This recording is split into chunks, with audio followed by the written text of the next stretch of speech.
How we doing, folks? Your host Moose here on the Pitt Panthers Football Network, as your Pitt Panthers coming off a come-from-behind victory over the Georgia Tech Yellow Jackets, coming back from 14 points down, scoring 21 unanswered points to end up with a 31-24 victory over the Yellow Jackets to take a commanding lead in the ACC Coastal Division. 3 touchdowns for Jay Keys on the day, 2 receiving touchdowns, and then the deciding touchdown on a 1-yard carry from the Wildcat goal line formation that gave the Panthers the win. It was a big day, a great offensive performance. One thing that was huge to see for Pitt was their rushing attack finally get going. 188 total yards on the ground for the team. They held Georgia Tech to just 61 and under 250 yards of offense total. Also 5 of 15 on third downs. And really, Georgia Tech, the only reason they had some great scoring position that led to some touchdown drives was Pitt had 5 turnovers. That's the one area Pitt will really need to improve, was they had 3 interceptions, lost 2 fumbles even,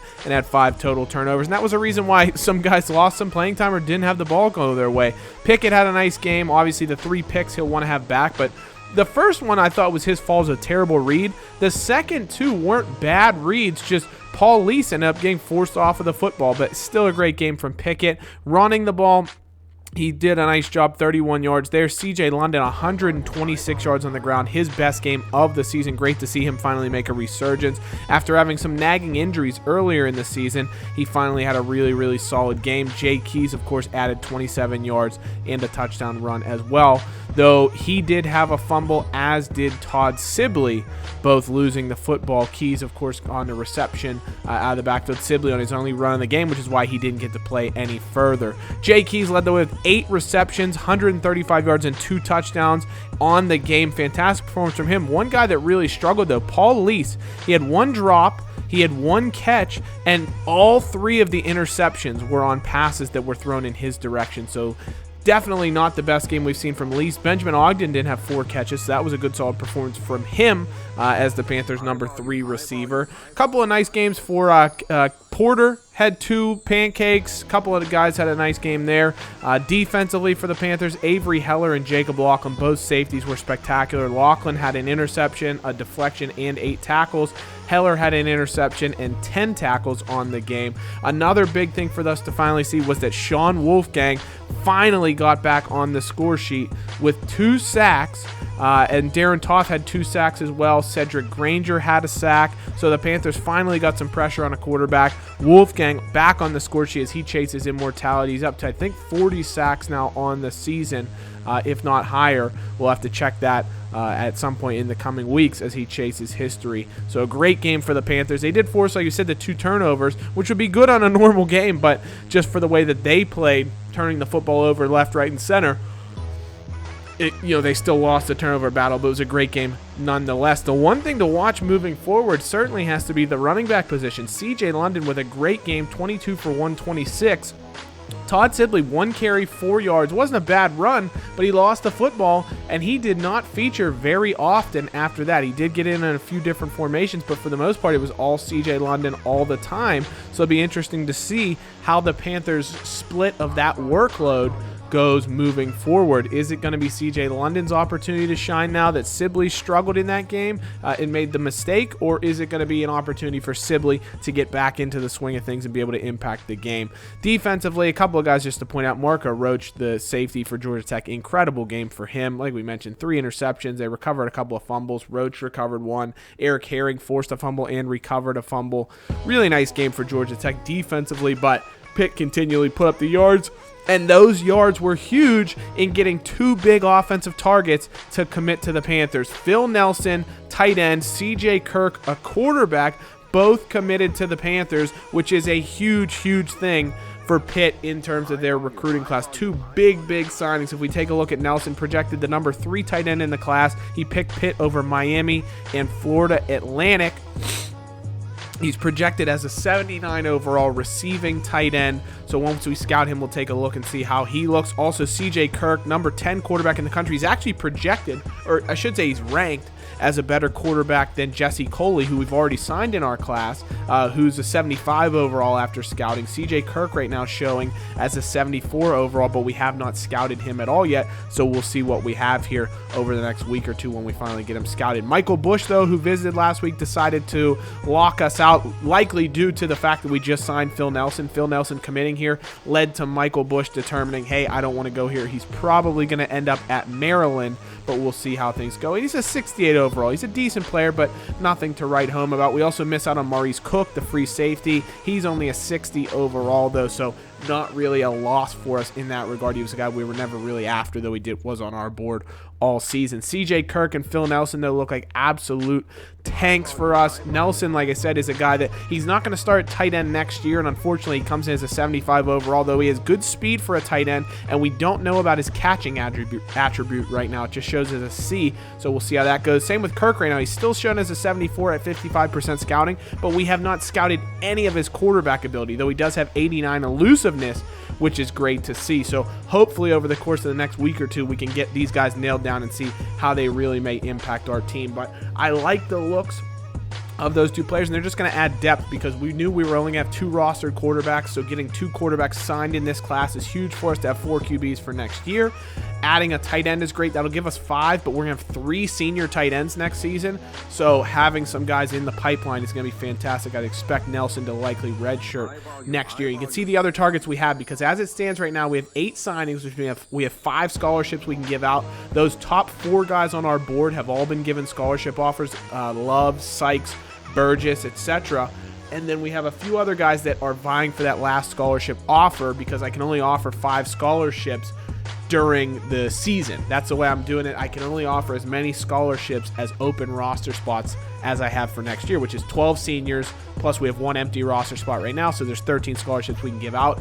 I cannot offer more than 13 scholarships until I lose some of those guys. So if any of those guys I've offered scholarships to decide to sign elsewhere, then I could offer scholarships to some different players. But as it stands right now, I have to keep my scholarship offers limited to just how many open spots I have. I have 4 outstanding scholarship offers right now, which means I can offer 1 more to the other guys who are on the board that haven't been offered already, but we're going to hold off and see how things shake out, because if I offer 5 and I get all 5, there might have been somebody else who crops up, so we'll see how things go in that regard. But if we look around the country, Ohio State escapes 14 points in the 4th quarter, lead them to a victory over Michigan State. They improved to 8-1, set up a big matchup with Penn State next week. UCLA lost to Arizona State in an upset bid there, so big win for the Sun Devils, huge loss for UCLA and their hopes for a Pac-12 championship. You can see Oregon State blew out Colorado. That's going to set up a massive matchup between them and Washington in the coming week. Penn State knocked off Michigan 34-20, so the Wolverines having a very tough year, especially in Big Ten play. Penn State stays unbeaten, sets up a huge showdown in Happy Valley with Ohio State this coming week. We've then got Oregon losing to Cal, and take a look at this comeback from Cal. Excuse my allergies, a little bit sniffly here as we get into the pollen season here. Victor Viramontes led a dramatic comeback for Cal, touchdown with under 2 minutes to play, and then they score in overtime. But what was crazy about that is they missed the extra point in overtime, but they were then able to hold Oregon out of the end zone and still get the victory in spite of the fact that they missed an extra point, which is crazy. Houston stays unbeaten with a win over Cincinnati. Bama escapes against LSU, last year's national champions, unable to knock off undefeated Alabama 34-27 in Tuscaloosa. Army stays with just 1 loss, being Tulane. West Virginia still only 1 loss on the season as they blow out Iowa State. Tennessee knocks off previously 8-1 Missouri with a nice performance there, 38-31. So we see how the action shook out this past week. NCAA Players of the Week, Chase Lucas, 3 picks for Arizona State as they beat UCLA, and Jawan Pass, NCAA and ACC Offensive Player of the Week after a 481-yard performance, 5 total touchdowns. I mean, he could be the next Louisville quarterback to win a Heisman. And Marco Roach against Pitt, 12 tackles, an interception, and a recovered fumble, ends up getting himself Defensive Player of the Week in the ACC. Jawan Pass, after that great performance, ends up moving up to the top of the Heisman watch. Artavis Pierce of Oregon State, despite their big victory, didn't have a huge game. He drops down a bit. Victor Viramontes and Brennan Wooten, a couple of quarterbacks from out west, TCU and Cal, moving up the charts, as is Rico Dowdell after a great performance in South Carolina's victory over Notre Dame. A dark horse guy to watch, though. Brendan Wooten seems to put up 6 and 7 touchdowns and huge amounts of yards every game. I could see him being a dark horse Heisman candidate that steals it very late on.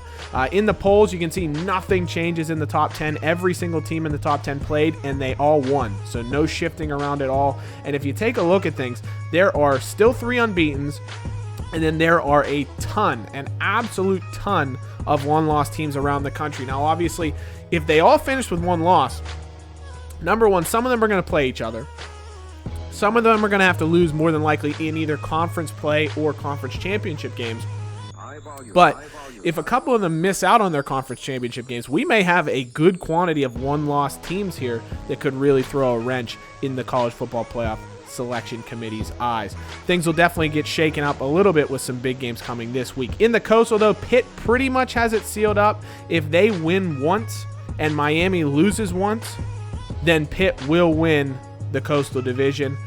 They have the tiebreaker over Georgia Tech, so 1 win there will give it to them. ACC Atlantic, Clemson does have the tiebreaker over Louisville, so Clemson in their final 2 ACC games would have to lose them both, and Louisville would have to win both of theirs to lose the Atlantic. So it's looking like it's heading for the 3rd Clemson-Pitt ACC championship game showdown in 5 seasons, which will be interesting to see. But both teams still have conference games to try and prove that they're going to be division champions. Pitt will take on Duke this week. Clemson will take on Syracuse. Miami takes on Georgia Tech in that battle to see if Miami is still going to be alive for a possible ACC Coastal Division championship.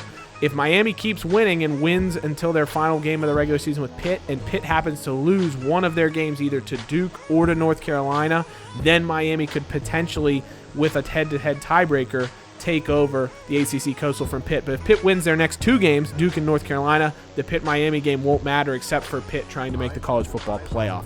Some big games around the country, though. Penn State, Ohio State is probably the biggest game on tap. Winner will more than likely win their division in the Big Ten and have an opportunity to win out and go to the college football playoff. Penn State loses and Ohio State loses one of their remaining Big Ten games, Penn State could, in theory, still have an opportunity. But if Penn State loses to Ohio State, despite only having 1 loss, they'll probably be left out in the cold because they won't win their division. So that's a huge game for them at home and should be a great matchup. Some other big games on the docket.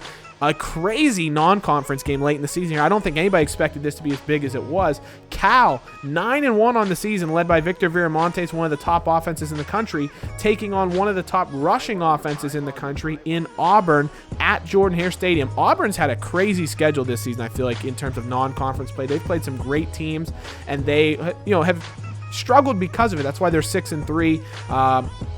But it's going to be a great matchup to see if Cal is for real this season. Another huge game in terms of SEC championship possibilities. SEC East play, Florida versus South Carolina. If South Carolina beats Florida, South Carolina will definitely be in with a chance to win the SEC East title, and they'll then have head-to-head over Florida, who's been incredible this season. Number 1 defense, number 3 offense, number 4 scoring offense. Florida's been ridiculously good this year, led by junior quarterback Clint Franklin, a game-recruited player who's unbelievable. So we'll see how that game goes. UCLA taking on Arizona in a game between just 2 solid Pac-12 teams. Oklahoma looking to continue to keep themselves in the conversation for the national championship.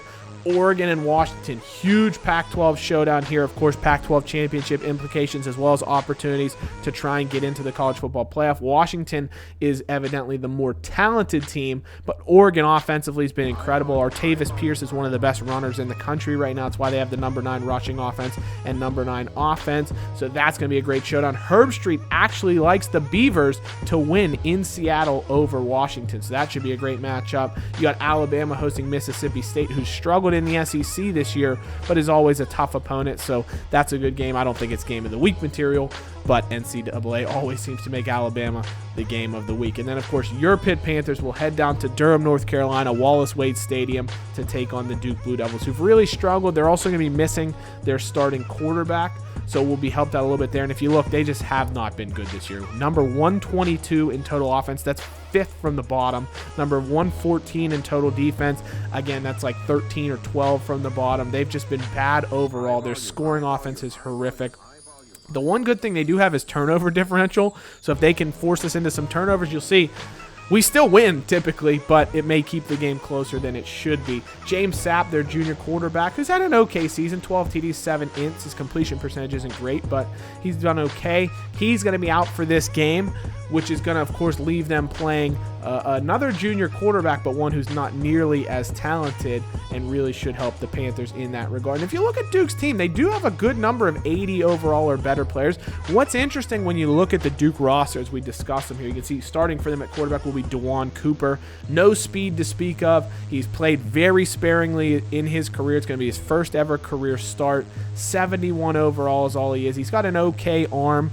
Decent power, not a ton of accuracy. I think he's one that we should shut down for sure. But if you look at this Duke offense, it's very, or team as a whole, they're very strong in certain positions, like halfback, for example. 2 really good halfbacks, Britton Brown and Elijah DeVoe, both quick, very good players, a lot of talent. Good yards per carry for both of them, interestingly. So it's a shame that they're on a Duke team that's struggled so much this year, but they're both good runners. They're good at the halfback position. They've also got a couple of positions on defense where they're very, very stacked, but then they're thin and don't have a ton of talent at other places, like receiver. They have Kelvin Spencer, the redshirt senior, who's very, very fast. Remember last season, he actually dropped an opportunity to keep the game alive for Duke against us last year. Paris Ford, of course, making a huge play on 4th down to break that up and win the game for us as we were holding on to a slim 13-10 advantage. But beyond Spencer, they don't have a ton of talent. They have James Hood, who has good speed, but not a ton of great players out wide. So I think that'll be good for our young secondary, having the opportunity to kind of dominate them. They're good on at tackles as well. You can see on the outside, their left tackle is very good. The middle of their line is serviceable, high 70s to 80, decent. Clint Richardson will be a good player, but he's not spectacular right now. Krayling's a very good right tackle, but they're weak in the middle of their line. So hopefully we can get after the quarterback, especially with his low mobility. Defensive end, they do have Chidi Okonya, very, very good player. He's got 5.5 sacks on this season. Plus, he's got, I think, 66 total tackles between tackles and assisted tackles. He's been very, very good. Antoine Miller, the true senior, is very, very good. But then at defensive tackle, they're not great. Hopefully that means we'll be able to run up the middle of the field. They don't have a ton of speed. They're very big guys in the middle of their lineup, but not a ton of speed. So hopefully we can get into that second level and force guys like Kobe Quanza to make tackles. Quanza's a fantastic player. Their linebackers are good. You have to say Brandon Hill at middle linebacker, 87 overall, is a solid player. Brian Phillips, the true freshman, though, he's an impact player for them, which is interesting. Has a pick, couple of deflections. He's fast for an outside linebacker, but nothing too much otherwise. He's a coverage player. Hopefully that'll bode well for our rushing attack. And again, here's where you see more strengths that they have. They have 3 good corners. They have 3 senior corners who are all good. Javon Jackson, Mark Gilbert, Anton Williams, all solid players. But then beyond that, it drops off a little bit and they don't have a ton of talent. At safety, they are just stockpiling talent. Terry Harris, Wade Harrell, Nigel Alfred, all redshirt junior players who are all the same overall rating. It'll be crazy when they become seniors and they're all like 85 overall and they got to find somewhere to play them on the field. They've also got sophomore strong safety Tommy Carter. This guy's going to be a beast. 83 overall as a sophomore. I expect him to be 93, 94 overall by his senior year. So they have some talent on this Duke team. We don't want to look past them. We played them at Heinz Field at home last year, one of the best home stadiums in the country based on the way we've played there, and we almost lost. We won 13-10. This year, we're at Duke. Who knows what could happen? You never want to look past an opponent, especially when we need these victories to continue to keep ourselves alive in the college football playoff picture as well as the ACC championship picture. So let me know in the comments who's going to win the Penn State-Ohio State game. Gigantic game. Cal-Auburn, who do you think is going to win? Oregon State-Washington, another huge game. Who's going to win? And then, of course, Pitt-Duke. What do you think the final score is going to be? Let me know in the comments. As always, guys, thanks so much for watching. Hail to Pitt. We'll see you soon. Take care. Bye-bye.